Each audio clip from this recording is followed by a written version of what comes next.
आज जो हम टॉपिक करने जा रहे हैं that is from class 11th anatomy of flowering plants. अब जो ये टॉपिक है हमारा एनाटमी ऑफ फ्लावरिंग प्लांट्स, इसमें सबसे पहले तो हमें लेसन का मीनिंग समझना है। ठीक है, what we have to study in this lesson. हमने इसमें एनाटमी पढ़नी है। एनाटमी मतलब इंटरनल स्ट्रक्चर। हमने इस चैप्टर में प्लांट के इंटरनल स्ट्रक्चर की स्टडी करनी है। कौन से प्लांट की? फ्लावरिंग प्लांट्स की। And we all know flowering plants are angiosperms. तो हम इसमें क्या करने वाले हैं? इंटरनल स्ट्रक्चर पढ़ने वाले हैं एंजियोस्पर्म्स का। एंजियोस्पर्म्स में हम दोनों के स्ट्रक्चर्स पढ़ेंगे, मोनोकॉट भी और डाइकॉट भी।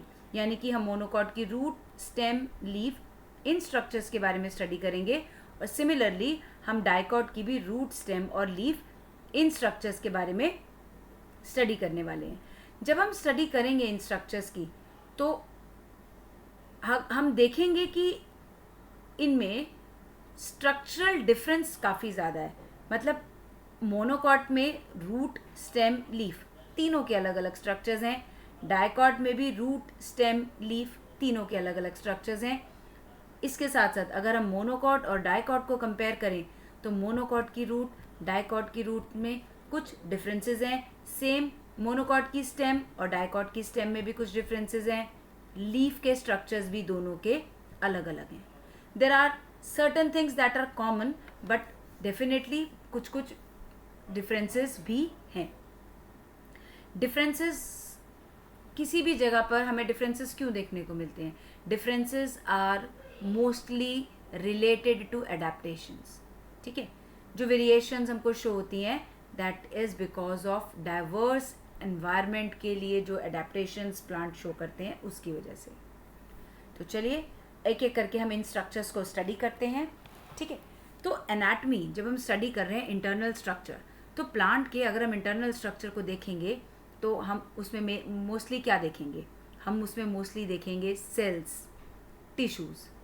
तो एक हम जैसे जनरल स्टडी करते ही हैं, हमको पता है कि बहुत सारे सेल्स जब एक साथ मिलकर काम करते हैं that makes a tissue.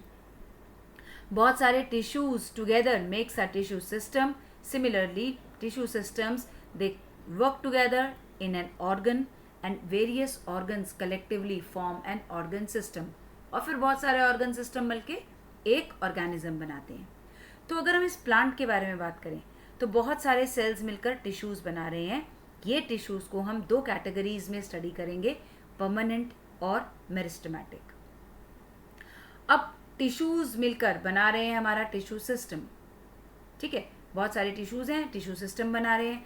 Tissue system जो प्लांट्स में है उनको तीन पार्ट्स में स्टडी करते हैं। एपिडर्मल जो सबसे ऊपर की लेयर होती है, प्लांट के सबसे outer most layer is the epidermal. फिर वैस्कुलर, वैस्कुलर हमारे कौन से टिश्यू सिस्टम आते हैं? Xylem and phloem, conducting tissue, they are the part of vascular tissue. बाकी जो भी इनके अलावा हमारे सेल्स का स्ट्रक्चर बच जाता है that comes under the ground tissue. तो अब इन तीनों की अरेंजमेंट से हमारे रूट, स्टेम, लीफ और फ्लावर्स बनते हैं जो कि प्लांट के ऑर्गन्स हैं। अब ऑर्गन्स जब लगे हुए हैं तो हमारे जो सिस्टम बनेंगे, हम दो सिस्टम को स्टडी करते हैं प्लांट में। Root system which is obviously the underground part of the plant, and shoot system जो वो पार्ट जो कि सॉइल के ऊपर है। तो इसको अगर हम एक जनरलाइज स्ट्रक्चर देखें, वैसे हम इसका डिटेल स्ट्रक्चर स्टडी करेंगे बाद में, लेकिन अगर हम एक जनरलाइज स्ट्रक्चर स्टडी करें डाइकॉट और मोनोकॉट प्लांट के रूट, स्टेम और लीफ का, तो फर्स्ट हम फोकस करेंगे डाइकॉट के ऊपर। डाइकॉट प्लांट में ये तीनों सिस्टम्स कैसे हैं? देखिए, ये रहा आपका एपिडर्मिस, ये जो सेंटर में आपको ये रिंग्स नज़र आ रहे हैं दे आर वैस्कुलर बंडल्स जो कि जाइलम और फ्लोएम के बने हुए हैं, और बीच की ये सारी जगह जिससे भरी हुई है दैट इज ग्राउंड टिश्यू। तो तीनों सिस्टम आ गए इसमें, एपिडर्मल, ग्राउंड और वैस्कुलर। अब इसमें जब हम सिस्टम पढ़ रहे हैं तो हम देख रहे हैं कि ये सारे जो वैस्कुलर बंडल हैं ये अपने आप को कंसेंट्रिक फॉर्म में अरेंज किए हुए हैं। ठीक है, ये सब अपने आप को कंसेंट्रिक फॉर्म में अरेंज किए हुए हैं और एक रिंग की फॉर्म में हमको दिख रहे हैं। इसी तरीके से अगर हम रूट में देखें तो रूट में जो हमको तीनों सिस्टम दिखने वाले हैं वो एपिडर्मिस बाहर है, और ये जो आपको प्लस के साइन के जैसी चीज़ दिख रही है ये जाइलम से बनी हुई है, और यहाँ पर आपके ये फ्लोएम के टिश्यू हैं। ये दोनों मिलाकर आपके बन जाते हैं अगेन वैस्कुलर बंडल, और जो भी बाकी जो सेल्स बच गए वो आपके बन गए ग्राउंड टिश्यू। इसी तरीके से अगर हम लीफ की बात करें तो लीफ में ये ऊपर आपका एपिडर्मिस, हम एपिडर्मिस जब अलग अलग पढ़ेंगे तो हम देखेंगे कि हर एक के एपिडर्मिस में थोड़ी थोड़ी मॉडिफिकेशन है, हर एक के वैस्कुलर बंडल में थोड़ी थोड़ी चेंजेस हैं, और हर एक का ग्राउंड टिश्यू भी थोड़ा थोड़ा अलग तरीके का है। लेकिन यहाँ पर क्योंकि हम तीनों सिस्टम की एक लोकेशन समझने की कोशिश कर रहे हैं कि कहाँ पर ये तीनों ऑर्गेनाइज्ड हैं, तो हम इनमें मेनली अभी ये फोकस करेंगे कि ये एपिडर्मिस है। इसके बाद ये आपको वेन्स के अंदर जो लीफ की वेन्स होती हैं वहाँ पर आपको ये जाइलम और फ्लोएम जाते हुए दिखाई देंगे। ये जाइलम और ये फ्लोएम, तो ये बन गया हमारा वैस्कुलर बंडल, और बाकी के जो भी सेल्स यहाँ बने हुए हैं that is a ground tissue. Monocot में अगर हम बात करें तो सिमिलरली हमारे पास बाहर एपिडर्मिस है, लेकिन इनके जो वैस्कुलर बंडल्स हैं, जो जाइलम और फ्लोएम का कॉम्बिनेशन है इनका, वो स्कैटर्ड है, छोटे बड़े साइज में फॉर्म होते हुए ये पूरे स्टेम में स्कैटर्ड रहता है, और बाकी सब्सटेंस आपका सेम ग्राउंड टिश्यू। फिर अगर हम बात करें रूट की, तो रूट में ये बाहर आ गया आपका एपिडर्मिस एपिब्लेमा, फिर आपका ये अंदर जाइलम फ्लोएम जो वैस्कुलर बंडल हैं। यहाँ पर अब आप देख रहे हैं कि ये बहुत सारे जाइलम के सेल्स हैं यहाँ पर, ठीक है। ये जाइलम का जो टिश्यू बन रहा है बहुत सारा है, जबकि यहाँ डाइकॉट में आपको एक प्लस की फॉर्म में दिख रहा था। जाइलम में ये रूट में जाइलम आपको कुछ इस तरीके का दिख रहा है, जैसे मान लीजिए सन की फॉर्म में, जैसे बच्चे ड्राइंग करते हैं ना, सन ऐसे करके सन बना दिया और इसकी ये रेडियंट लाइंस बना दी, तो ये कुछ इस तरीके का आपका जाइलम फ्लोएम यानी कि वैस्कुलर बंडल आपको रूट में ऐसे इस तरीके का कुछ नज़र आता है, ठीक है। इसके बाद अगर हम बात करें अपना लीफ की, तो लीफ में भी सबसे ऊपर ये एपिडर्मिस है, उसके बीच में आपको ये जाइलम फ्लोएम के काफ़ी सारे बंडल, इनमें पैरेलल वेनिएशन होती है मोनोकॉट में, तो पैरेलल वेनिएशन की हर वेन में से ये जाइलम फ्लोएम के बंडल जा रहे हैं, और बाकी जो बच गया वो है आपका ग्राउंड टिश्यू। ये इतना सारा पढ़ लिया एक साथ, तो इसको थोड़ा सा लर्न करने में हमें हेल्प मिल जाए तो ऐसी कोई ट्रिक बननी चाहिए। डेफिनेटली ऐसी कोई ट्रिक है जिसमें कि आप एक लुक में इनके स्ट्रक्चर्स को आइडेंटिफाई कर सकते हैं। तो ये कुछ देखिए इस तरीके से लग रहा है आपका, जैसे एक सर्कल में कुछ बहुत सारे लोग खड़े हुए हैं, है ना, और ये बहुत सारे लोग आपको झांकते हुए नज़र आ रहे हैं अंदर। ये और रूट में क्या है, एक प्लस का साइन है, तो ऐसा नहीं लग रहा है जैसे ये अंदर की तरफ जाइलम होता है और ये बाहर की तरफ फ्लोएम, ठीक है। ये जाइलम और फ्लोएम इस तरीके के लगे होते हैं, तो ये सारे ऐसा नहीं लग रहा है जैसे देखने में कि बहुत सारे एक कुएं के अंदर झांक रहे हैं जिसके अंदर एक प्लस का साइन पड़ा हुआ है। कह रहे हैं हो इतना बड़ा प्लांट और इसके अंदर एक छोटा सा प्लस का साइन, स्ट्रेंज है ना।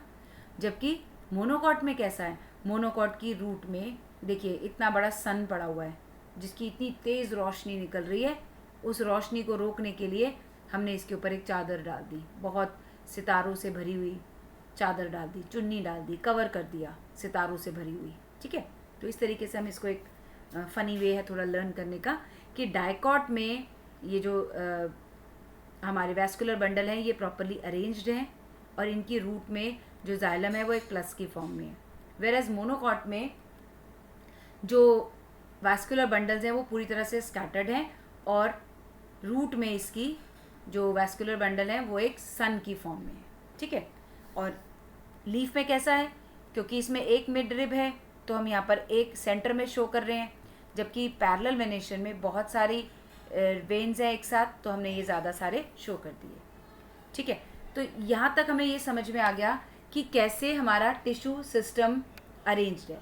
अब ये टिश्यूज़ बने किससे हैं, ये टिश्यूज़ बने हैं सेल्स से। तो हम अब थोड़े से टिश्यू सिस्टम या सेल की स्टडी करते हैं, ठीक है। तो नेक्स्ट टॉपिक जो हमारा होने वाला है वो है टिश्यूज़ के बारे में। प्लांट के टिश्यूज़, हम दो कैटेगरीज में प्लांट्स के टिश्यूज़ को डिवाइड करते हैं, एक है मेरिस्टेमेटिक सेल्स और एक है हमारे परमानेंट सेल्स। मेरिस्टेमेटिक सेल्स वो सेल्स हैं जो डिवाइड हो रहे हैं, और परमानेंट सेल्स हैं वो सेल्स जो अब डिवाइड होने की कैपेसिटी अपनी खो चुके हैं. They have lost their ability to divide. ऐसा क्यों है कि हम इनको दो कैटेगरीज में डिवाइड कर रखे हैं, मेरिस्टेमेटिक और परमानेंट में? क्योंकि प्लांट की जो ग्रोथ है वो स्पेसिफिक रीजन स्पेसिफिक है, यानी कि प्लांट के सारे पार्ट्स एक साथ ग्रो नहीं करते. कहीं कहीं पर प्लांट्स की ग्रोथ होती है. वहाँ पर ग्रोथ कैसे होती है? ग्रोथ होती है हमारे सेल्स के डिवाइड करने से. तो सेल्स डिवाइड कर रहे हैं तो प्लांट की ग्रोथ हो रही है. और ये जो ग्रोथ के सेल्स हैं ये कुछ किसी एक पर्टिकुलर एरिया में पड़े हुए हैं. तो ये जो डिवाइडिंग सेल है इनको हम बोलते हैं मेरिस्टेमेटिक सेल. प्लांट के बहुत सारे हिस्सों में बहुत सारे डेड सेल्स भी हैं, बहुत सारे ऐसे सेल्स भी हैं जो लिविंग है लेकिन अब डिवाइड नहीं कर रहे हैं. वो कहलाते हैं हमारे permanent cells which are not dividing. तो हम इनकी क्लासिफिकेशन को फर्दर डिटेल में स्टडी करते हैं. सबसे पहले हम लेंगे मेरिस्टेमेटिक सेल्स. मेरिस्टेमेटिक सेल्स जिनको मेरिस्टेम्स भी कहते हैं वो डिवाइडिंग सेल्स हैं. ठीक है. इनका साइज कैसा होता है? Small size. बहुत ही कॉन्स्पिक्युअस सेल्स हैं.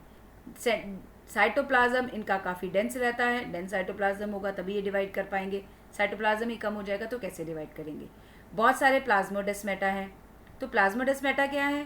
प्लाज्मोडेस्मेटा दो सेल्स के बीच में कनेक्शंस, ये हैं आपके प्लाज्मोडेस्मेटा. जो दो सेल्स के बीच में कनेक्शंस है दैट इज प्लाज्मोडेस्मेटा. अब क्योंकि इसमें साइटोप्लाज्म बहुत ज़्यादा है ना, तो वैक्यूल की जगह ही नहीं बची. और वैसे भी ये डिवाइडिंग सेल है, फटाफट से इनको डिवाइड होना है, तो वैक्यूल इसमें क्या है? एब्सेंट है. और सेल वॉल भी कैसी है? प्राइमरी सेल वॉल है. Primary cell wall made up of cellulose.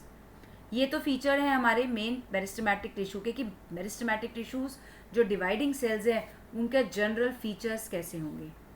अब मेरिस्टेमेटिक टिश्यू की भी आगे फर्दर क्लासिफिकेशन है.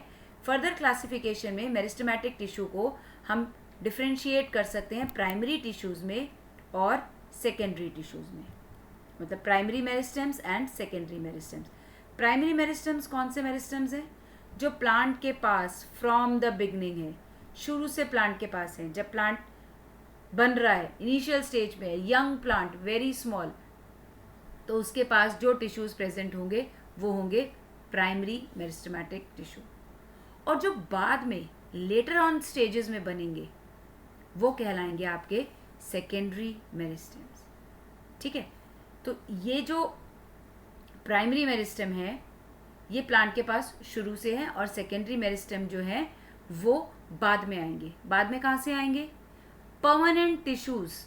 अभी हमने ये पढ़ा कि परमानेंट टिश्यूज़ होते हैं जो अपनी एबिलिटी छोड़ चुके हैं डिवाइड होने की, लेकिन किसी किसी कंडीशंस में ये परमानेंट टिश्यूज़ फिर से डिवाइडिंग टिश्यू बन जाते हैं, और ये परमानेंट टिश्यूज़ से सेल्स जो जनरेट होते हैं जो अब डिवाइड कर सकते हैं वो कहलाते हैं हमारे सेकेंडरी मेरिस्टेम्स. अब लोकेशन, ये कहाँ पे लोकेटेड है मेरिस्टेमेटिक टिश्यूज़, कैसे कैसे हैं? तो ज़रा एक डायग्राम से इनको समझने की कोशिश करते हैं. जो प्राइमरी मेरिस्टेम है वो बेसिकली दो तरह के हैं हमारे, एपिकल और इंटरकैलरी.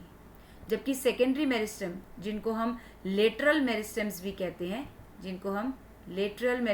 कहते हैं वो हमारे हैं कॉर्क कैम्बियम और वैस्कुलर कैम्बियम.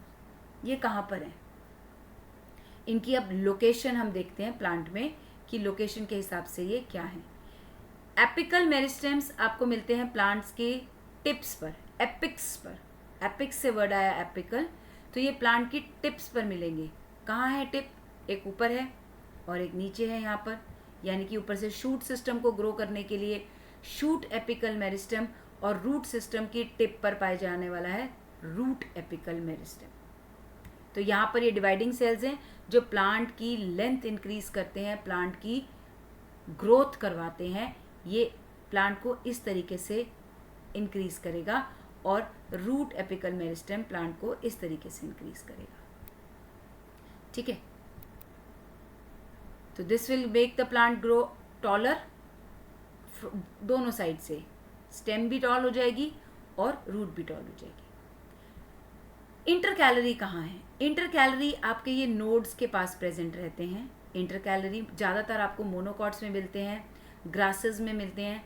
अब इनका क्या फंक्शन है? यहाँ से भी हमारे सेल्स जो है ये डिवाइडिंग सेल्स हैं। अब ये बीच में क्यों है, यहाँ पर ये क्या काम कर रहे हैं, यहाँ पर ये ग्रासेस के अंदर क्या काम करते हैं। अब ग्रास जो है, एनिमल आएगा ग्रास को खा जाएगा। अब अगर एनिमल ने ग्रास को खा दिया तो ये पूरा का पूरा ऊपर से टॉप पार्ट का मेरिस्टम चला गया। अब टॉप पार्ट का अगर मेरिस्टम चला गया तो प्लांट कैसे ग्रो करेगा, उसकी लेंथ कैसे इंक्रीज होगी। तब काम आता है हमारा इंटरकैलरी मेरिस्टम्स। ये वैसे नोड और इंटर नोड को लंबा करने के भी काम आता है, ठीक है। अब एक ये वर्ड आया एक्सिलरी।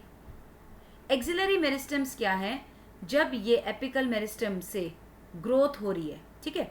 ये एपिकल मेरिस्टम पहले कभी यहाँ रहा होगा जब प्लांट ने ग्रो करना शुरू किया, ठीक है। अब ये ग्रो होने के बाद ऊपर की तरफ चला गया, इसके कुछ सेल्स यहीं पीछे छूट जाते हैं, पीछे ही छूट जाते हैं यहाँ पर सेल, और बाकी के सेल्स ऊपर तक पहुंचते चले जाते हैं। जो left, the cells that are left behind from shoot apical meristem are called axillary cells. इनका काम क्या है, इनका काम है यहाँ से लीफ बनाना, ब्रांच बनाना, बड बनाना। तो ये आ गए आपके एक्सिलरी। तो एपिकल हो गया लेंथ बढ़ाने के लिए, एक्सिलरी हो गया साइड पर रूट के ये जो ब्रांच है, फ्लावर है, ये बनाने के काम आता है। इंटरकैलरी आपका ग्रासेस में काम आता है, जो ग्रास ग्रेजिंग एनिमल से डिस्ट्रॉय हो जाती है उसको रीजनरेट करने के काम आता है। अब ये जो साइड पर आपका आ रहा है लेटरल, ठीक है, लेटरल मेरिस्टम जो आपका आ रहा है, लोकेशन के हिसाब से ये साइड पर है, लेकिन इसकी नेचर के हिसाब से, ओरिजिन के हिसाब से ये सेकेंडरी इन नेचर है।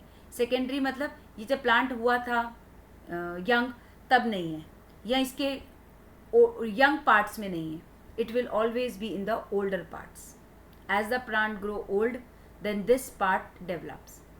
अब ये कैसे डेवलप होता है, यहाँ के कुछ सेल्स चेंज हो जाते हैं, जो परमानेंट सेल्स हैं वो बदल जाते हैं और साइड पर एक पूरा रिंग बना लेते हैं। अब ये रिंग दो तरह से बनता है, एक वैस्कुलर कैम्बियम के अंदर रिंग बनता है, वैस्कुलर का रिंग बनता है जिसको हम वैस्कुलर कैम्बियम बोलते हैं, ठीक है। वो इंटरफेसिकुलर और फेसिकुलर कैम्बियम को मिला के बनता है। अभी कंफ्यूज नहीं होंगे, इंटरफेसिकुलर, फेसिकुलर, वेसिकुलर कैम्बियम, ये सब हम आगे के स्टेजेस में पढ़ेंगे।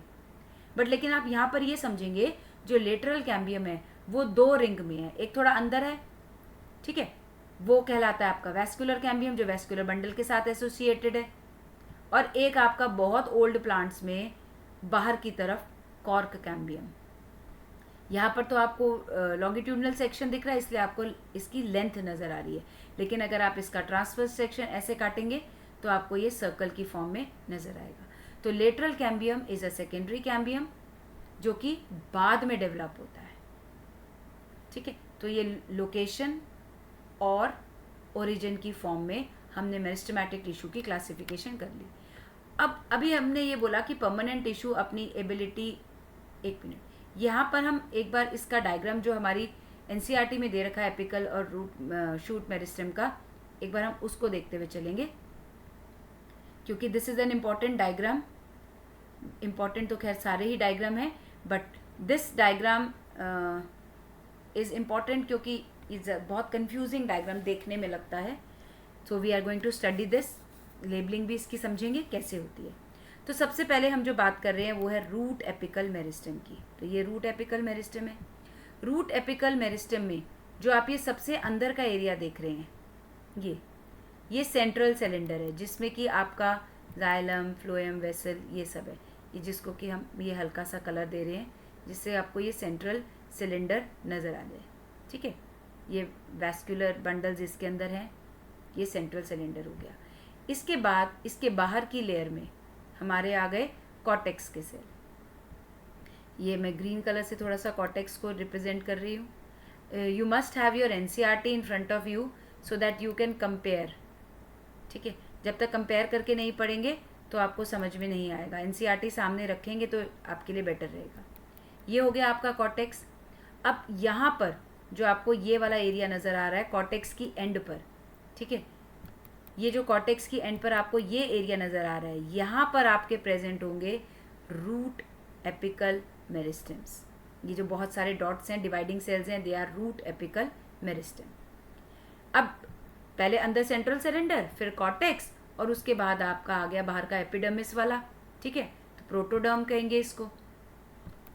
ये रहा आपका प्रोटोडर्म। आई थिंक मैंने सेम कलर ले लिया है, तो I should say take something different. ये ब्लू वाला लेके करते हैं इसको। यहाँ से ये आपका आ गया कॉर्टेक्स, ये प्रोटोडर्म, कॉर्टेक्स के बाहर की लाइन प्रोटोडर्म, ठीक है, यहाँ से ये आपकी प्रोटोडर्म आ गई। अब क्योंकि रूट एपिकल मेरिस्टेम ही सारे के सारे आपके डिवाइडिंग सेल यही बनाएगा, ठीक है, थोड़ा सा क्लियर कर देते हैं इसको so that it becomes more clear. ये कॉर्टेक्स, ये रहा है आपका प्रोटोडर्म कॉर्टेक्स के बाहर, ठीक है। अब ये जो आपके यहाँ पर रूट एपिकल मेरिस्टेम है, यही डिवाइडिंग सेल है, इन्होंने ही पूरा ये स्ट्रक्चर बनाना है। तो आगे की साइड पर जो इसके कुछ सेल्स हैं वो आपका रूट कैप बनाएंगे। रूट कैप को भी हम स्टडी कर लेते हैं। जो रूट की टिप होती है उसके ऊपर रूट कैप होता है, जो हमने पिछले मॉर्फोलॉजी लेसन में करा था रूट कैप के बारे में। ये रूट कैप की टिप है, ये भी यहीं से डिराइव होगी। तो इसकी रूट कैप की साइड पर जो हम थोड़ा सा एरिया स्पेसिफाई करते हैं, हम यहाँ पर लिख देते हैं इनिशियल्स ऑफ रूट कैप, कि यहाँ से रूट कैप के सेल्स जो फॉर्म होंगे वो रूट, यहाँ से रूट कैप बनाएंगे।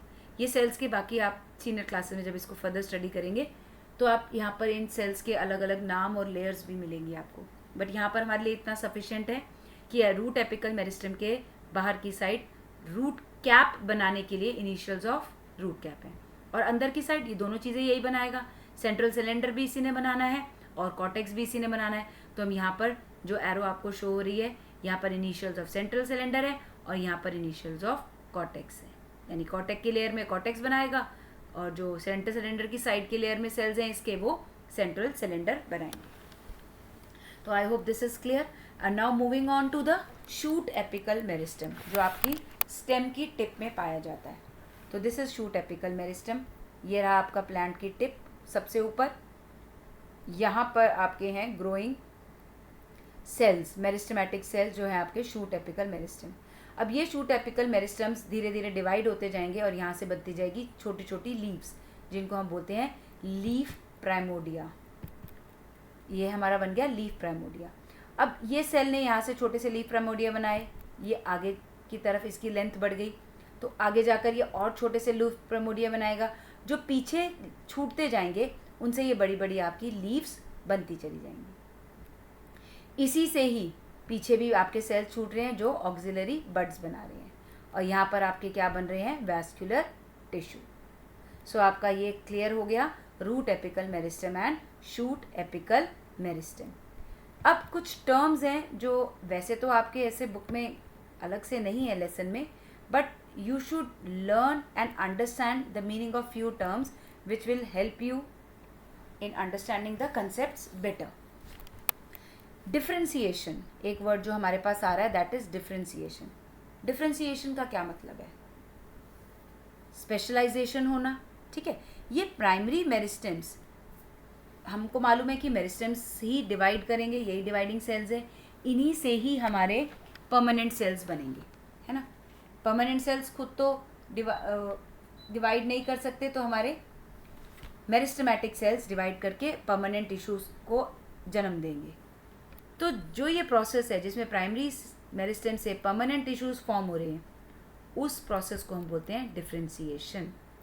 सो these are some primary meristems, इनसे बन गए हमारे परमानेंट टिश्यू, और इस प्रोसेस को हम बोलते हैं डिफरेंशिएशन।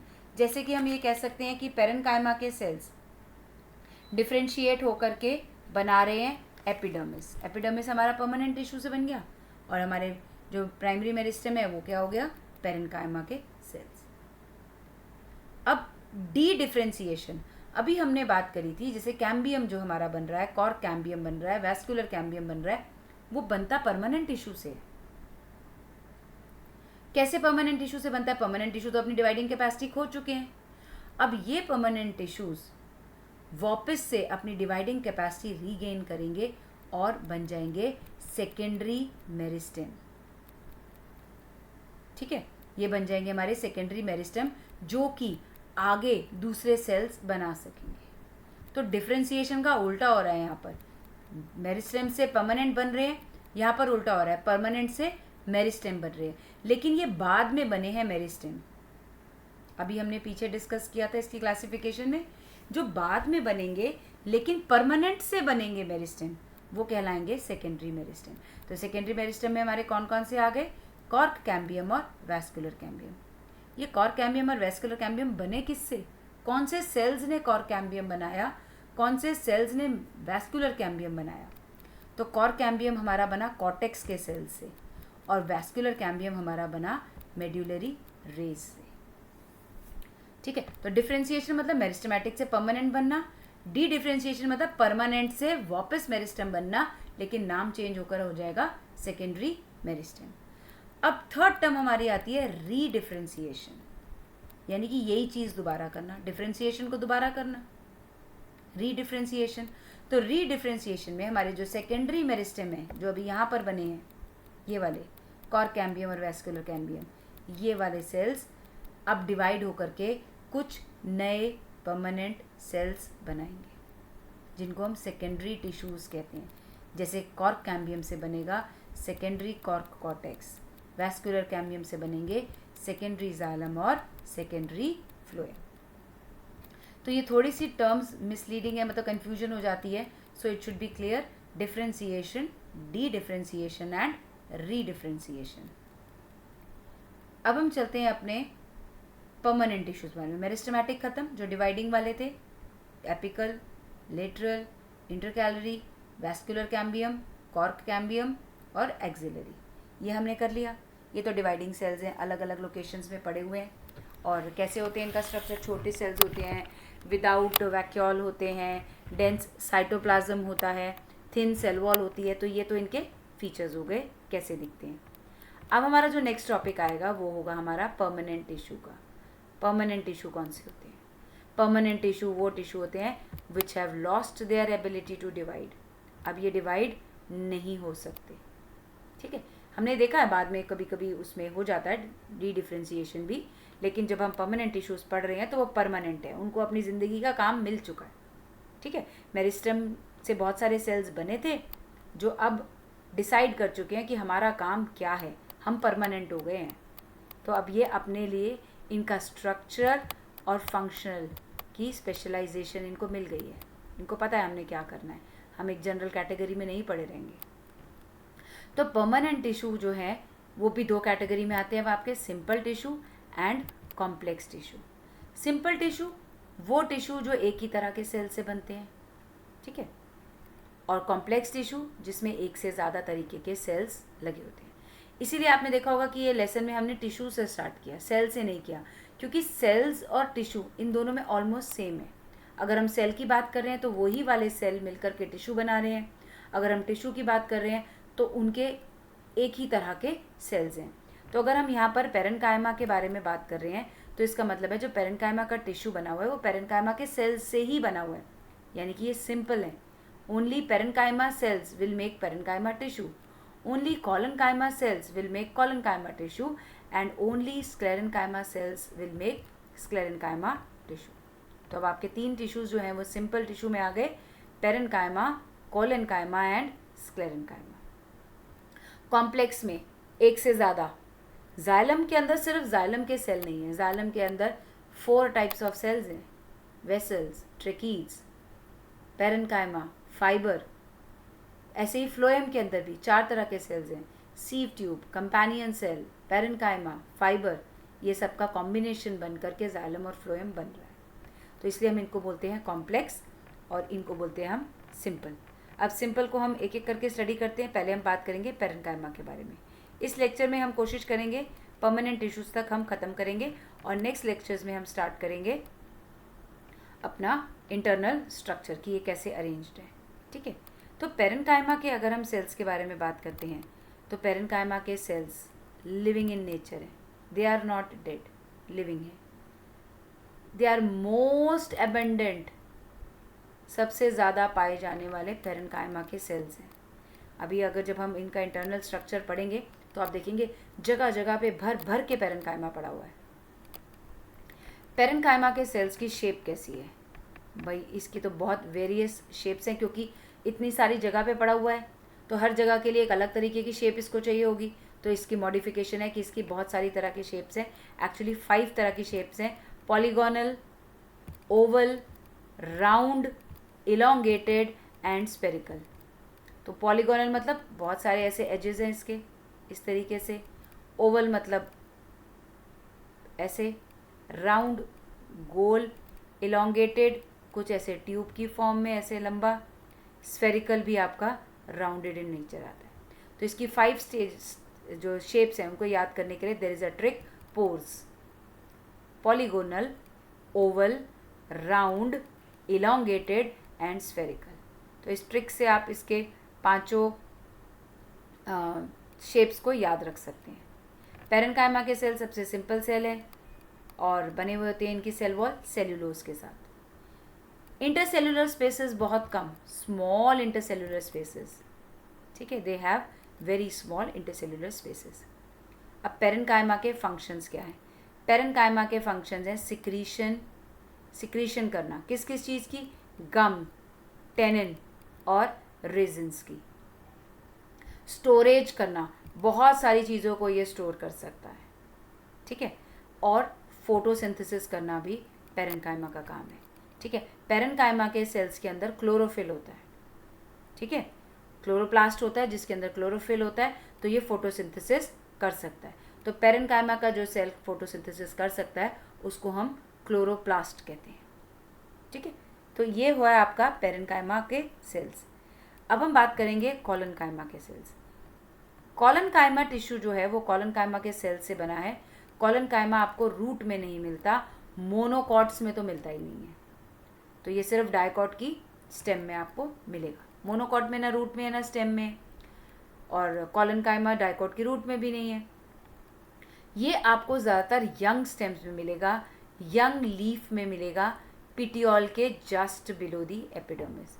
जो बाहर की एपिडर्मिस है उसके नीचे की कुछ लेयर्स, स्टेम की, एपिडर्मिस की, ये फ्यू लेयर्स में कॉलनकाइमा के सेल्स हैं। यहाँ पर सबसे ऊपर आपकी एपिडर्मिस आ जाती है, उसके बाद यहाँ पर आपके कॉलनकाइमा की फ्यू लेयर्स ऑफ सेल्स आपके यहाँ पर देखने को मिलती हैं, ठीक है।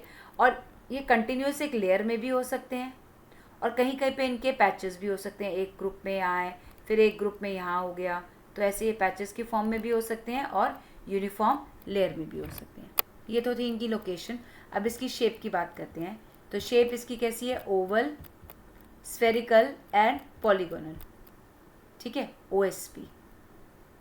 ओएसपी शेप है इसकी, Oval, spherical and polygonal shape है कॉलनकाइमा की। अब इसका जो कैरेक्टरिस्टिक फीचर है जो याद रखना है हमने, that is thickening at the corners. इसके कॉर्नर्स में काफ़ी ज़्यादा थिकनिंग है, और थिकनिंग किस चीज़ की है? हेमीसेल्यूलोज की और पेक्टिन की। अगर अभी तो ये एक सेल बना हुआ है, अगर मैं यहाँ पर और सारे सेल बना दूँ तो आप देखेंगे इसमें इंटरसेल्यूलर स्पेस एब्सेंट है। पैरेन्काइमा में क्या है? इंटरसेल्यूलर स्पेस है, स्मॉल इंटरसेल्यूलर स्पेस है। कॉलनकाइमा में intercellular space is entirely absent. Collenchyma के सेल्स के पास भी क्लोरोप्लास्ट है जिसमें क्लोरोफिल है, और ये भी फोटोसिंथेसिस कर सकते हैं। ये वो सेल्स हैं जो लिविंग हैं, लेकिन ये मैकेनिकल सपोर्ट भी प्रोवाइड कर सकते हैं। मैकेनिकल सपोर्ट क्यों? क्योंकि इनके पास जो है कॉर्नर्स पे अच्छा थिकनिंग सी है, और ये स्ट्रेंथ भी प्रोवाइड कर सकते हैं, लिविंग है, फोटोसिंथेसिस भी कर सकते हैं। तो इनका 2 काम है, फोटोसिंथेसिस करना और सपोर्ट प्रोवाइड करना। तो देखिए आप यहाँ पर आपको देखने में एक और चीज़ थोड़ी सी ध्यान देने वाली है कि एपिडर्मिस के जस्ट बिलो हमको कॉलनकाइमा ही मिलते हैं। पैरेन्काइमा इसके अंदर आएंगे, नेक्स्ट लेयर में पैरेन्काइमा आएंगे। कॉलनकाइमा को सबसे बाहर की लेयर क्यों दे दी?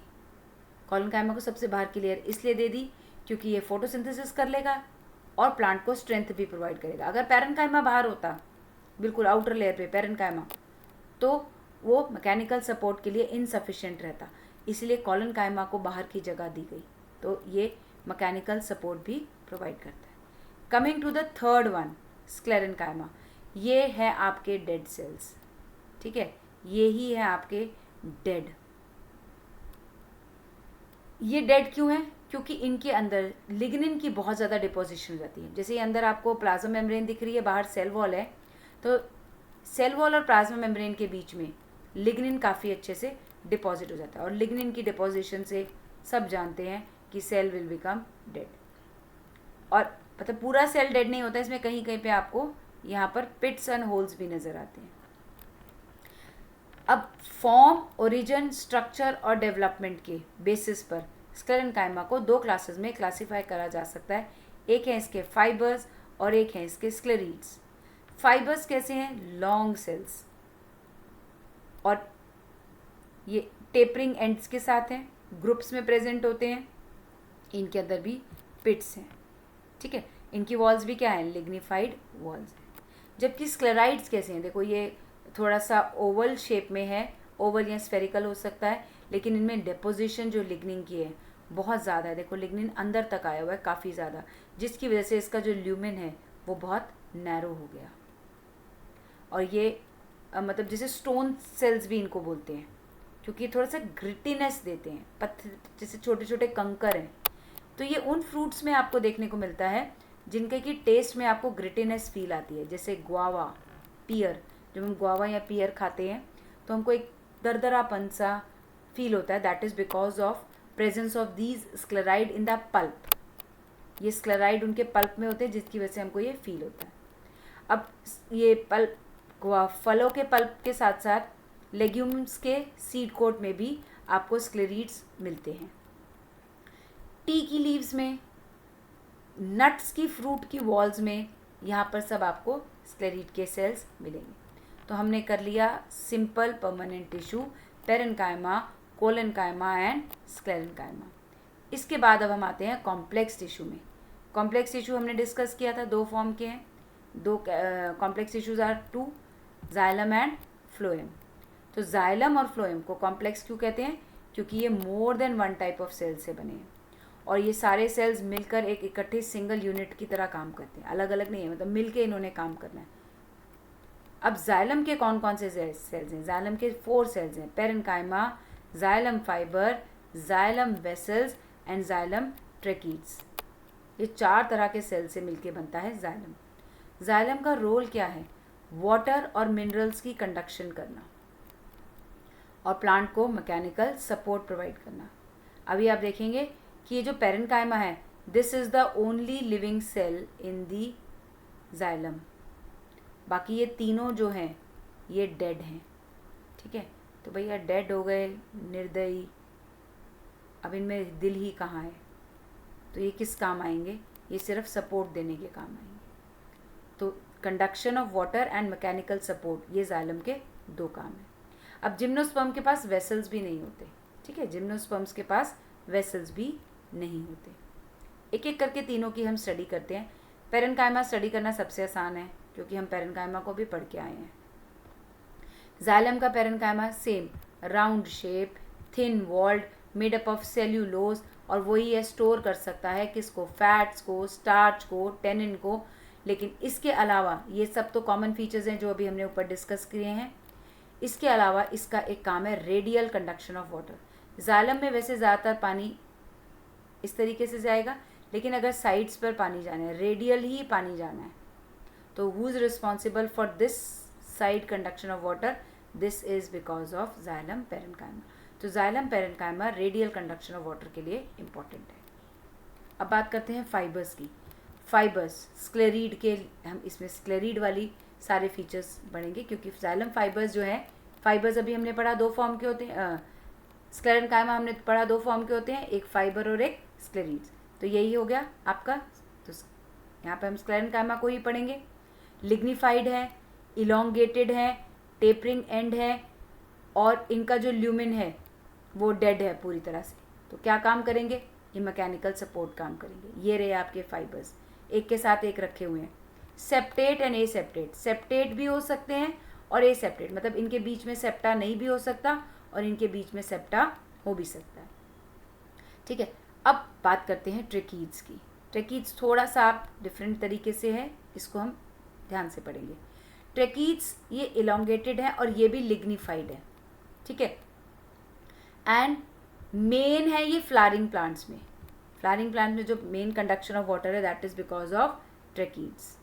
और वेसल्स जो है मेन है आपके एंजियोस्पर्म्स में, ठीक है। एंजियोस्पर्म में दोनों ही है, खैर चलिए। तो ट्रेकीड्स में जो हम स्ट्रक्चर पढ़ेंगे वो किस तरीके पढ़ेंगे, इसके अंदर जो है लिग्निन डिपोजिशन होना शुरू हो रहा है।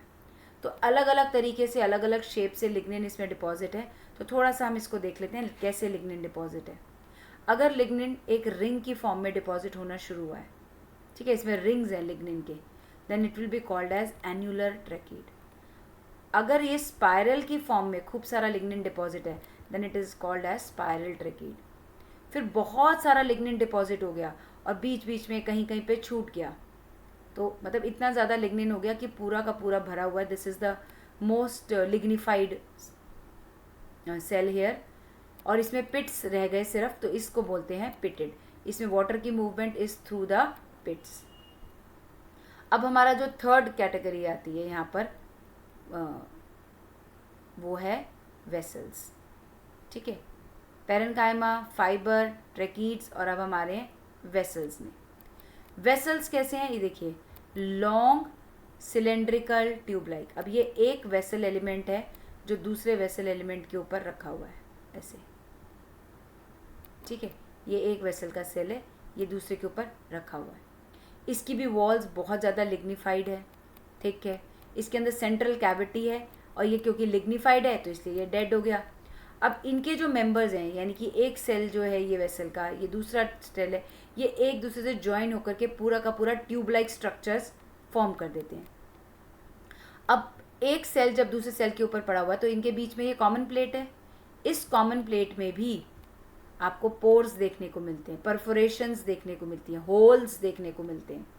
इसी होल्स से वाटर की ट्रांसपोर्टेशन पॉसिबल हो सकती है। तो हमने जाइलम के फोर सेल्स के बारे में पढ़ लिया, parenchyma, fibre, tracheids and vessels.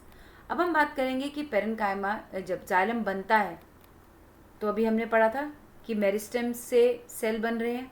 अगर प्राइमरी मेरिस्टेम से जाइलम बन रहा है, ठीक है, तो उसको हम बोलेंगे प्राइमरी जाइलम। अगर प्राइमरी मेरिस्टेम से जाइलम बन रहा है तो उसको हम बोलेंगे प्राइमरी जाइलम। और अगर सेकेंडरी मेरिस्टेम से, जो डी डिफ्रेंशिएशन से हुआ था, उससे जाइलम बन रहा है तो उसको हम बोलते हैं सेकेंडरी जाइलम।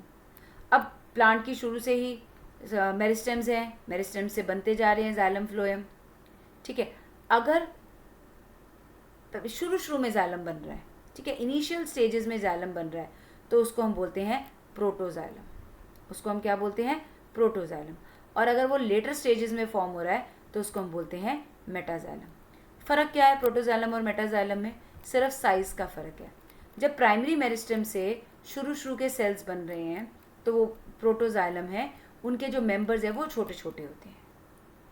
बाद में जब प्राइमरी मेरिस्टेम से जो जाइलम बन रहे हैं, लेटर ऑन फॉर्म हो रहे हैं, उनमें जो मेंबर्स हैं उनके साइज़ बड़े होते हैं।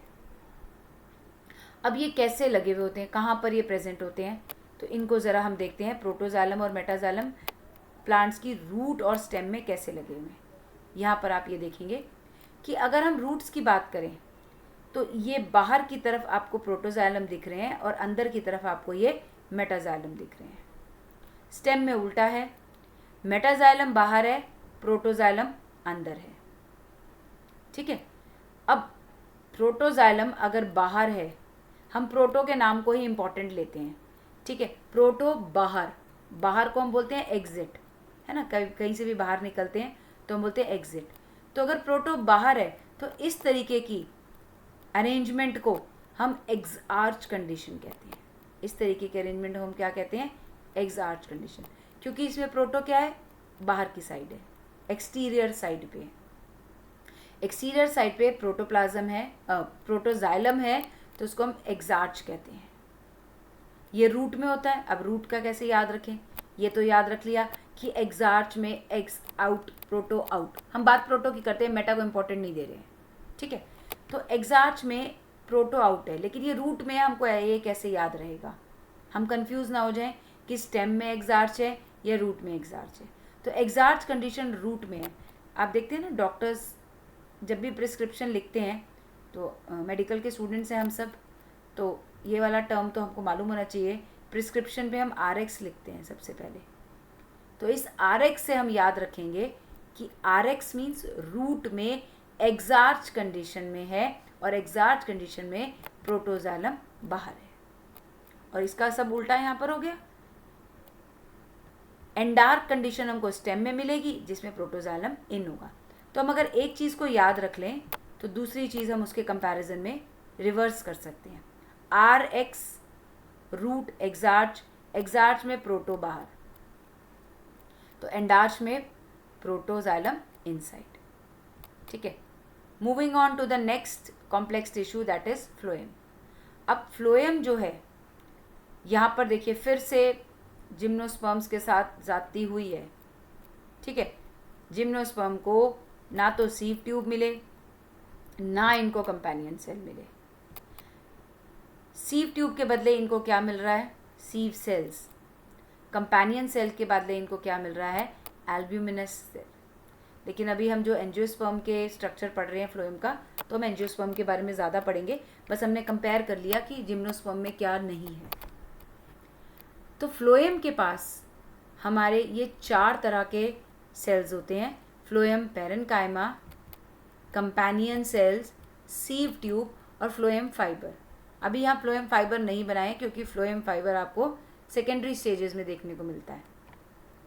तो इनको हम एक बार स्टडी करते हैं। यहाँ से ये आपको जो ये वाला सेल देख रहे हैं, ये वाला जो ये रेड कलर से मैं बना रही हूँ, दिस इज़ आपका सीव ट्यूब। ठीक है, सीव ट्यूब के साथ ये वाले जो आपके सेल्स हैं, ये येलो कलर के जो ट्रायंगल जैसे दिख रहे हैं, these are the companion cells. और फिर ये वाला कलर ले लेते हैं, पर्पल।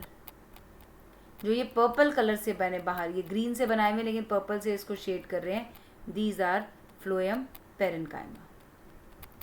ठीक है, तो आपके कैसे हो गए? ये जो स्ट्रक्चर है ये ऐसे ऐसे, इसको क्लियर कर देते हैं जिससे आपको ज़्यादा आसानी होगी समझने में। तो ये जो आपका स्ट्रक्चर है सेंटर में, ये है आपका सीव ट्यूब। ये आपका सीव ट्यूब है। ठीक है, बाहर ये आपका लगा हुआ है, ये कंपेनियन सेल्स हैं, और ये इसके आउटर में ये आपको जो सर्कुलर फॉर्म में दिख रहे हैं, ये आपके पेरेन्काइमा के सेल्स हैं। अब इनके एक एक फीचर के बारे में स्टडी करते हैं।